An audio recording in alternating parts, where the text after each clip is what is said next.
Hey guys, it's Threshold Breaker, and I wanted to briefly talk about Rose, the support class in Plants vs. Zombies Garden Warfare 2. For those of you who don't know, Rose is supposed to be a support class, but you definitely would not know it playing against her. Shortly after the game's release, players hit the forum slamming the playable character, stating that the class is too strong and needs nerf in damage and reduction in speed as soon as possible.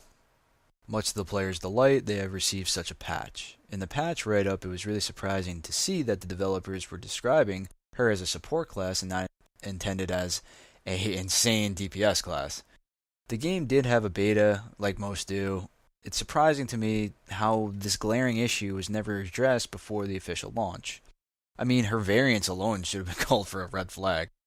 One of my favorites that I've seen from the player base was the fire variant with magic thistles. I swear to God, if you blinked while you fought this variant, you were dead. No questions asked whatsoever. Now, while this was going on with Rose being imbalanced, it made certain, if not most, of the game modes completely unplayable.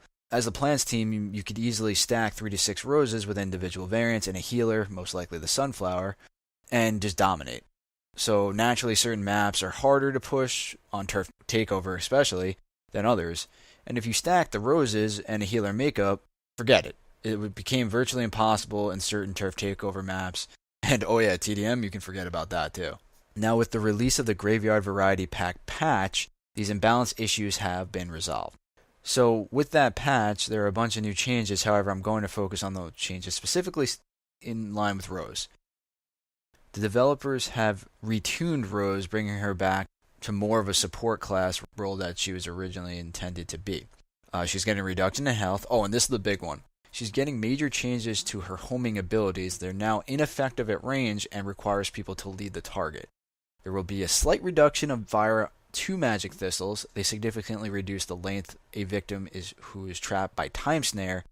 Damage no longer breaks the Godify ability, and finally, the fire and ice roses are now slower while charging their weapons, making them, in essence, more vulnerable to attack. While I like some of these changes above to Rose, here are some of my suggestions. The first thing I think about when I play a game such as this is that if you're going to use elemental damage as well as a dot ticking damage system, you need to give the player awareness of how long that dot is on them so that they can make more intelligent and strategic moves with their gameplay. This would really allow for some epic battles and drawn-out fights. Second and lastly, I don't really have too many. I like the game a lot. If you have an ability up, devs, I appreciate the duration bar, but I would want to know how long that lasts on screen if it is time-related so I can chain abilities together and make more strategic moves. Now, since these changes to Rose have taken effect and many more have become a factor in the game, do you guys think that the balance has been struck between classes? Or, like most games in this variety, will the developers be forever tweaking this game to make it better? Let me know in the comments section down below. Also, if you liked the video and you'd like to see more of these types of videos, let me know.